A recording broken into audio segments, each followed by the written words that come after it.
companies should assume breach. And that brings up the question of if this is the reality that kind of dictates moving more to the resiliency and the ability to bounce back, because at some point we're going to go down.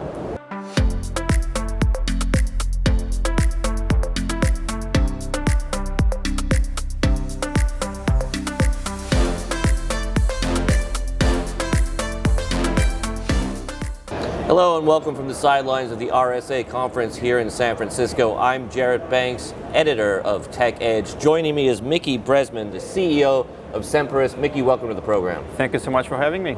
Great, let's get started. Please tell us a little bit about Semperis. What makes you guys different from your competitors? Sure, so Semperis is a leader in AI-powered identity security and cyber resiliency.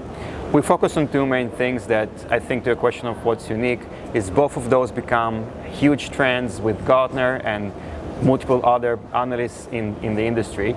The two things that we're focusing on, one is identity security and the resilience inside. What's unique about us there is that we're doing the entire attack cycle. So we do the pre-attack, the during the attack, and the post-attack, most known for the post-attack. And the second thing that we're focusing on is cyber crisis management. So we have announced here at RSA a new platform that allows organizations to be prepared for the next major crisis that they're having, with the initial focus being around ransomware situations. All right, great. Now, you recently surpassed $100 million in annual recurring revenue. What's next for you guys? Yeah, it's interesting how recent it feels, but also like distant at this point, right? So we're announced crossing 100 million by the end of last year. And we are full steam ahead this year as well. We're just about to close our first quarter, and it looks very, very strong. We have a very strong pipeline covering for the entire year, so a lot of exciting things there. The company as a whole, we are thinking strategically about the potential IPO in the coming years.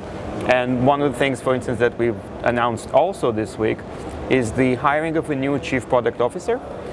His name is Alex Weinrich, and he used to be the lead for identity security at Microsoft up until joining us.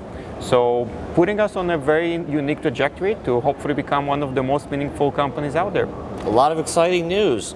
Talk to us a little bit about how your cyber resilience strategy has evolved over the last few years.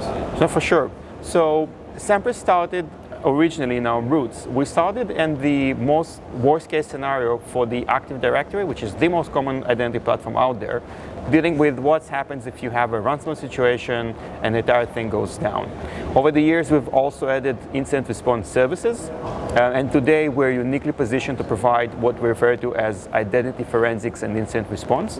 And we're pretty much the only company out there that have both the identity expertise on the security side, but then also on the recovery side.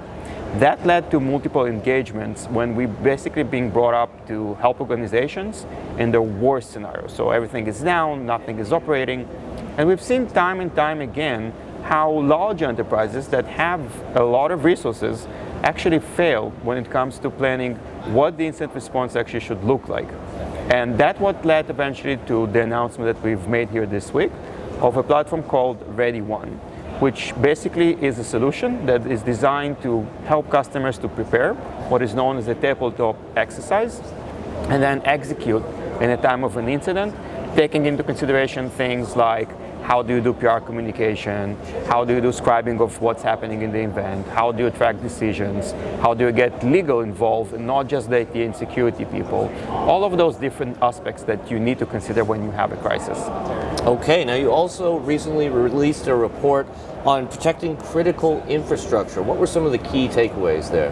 There's a lot of interesting things to consider, and this topic has been highly discussed over the last couple of years, but I think even more so. Even in this conference, we heard multiple times about nation states that have penetrated the US infrastructure.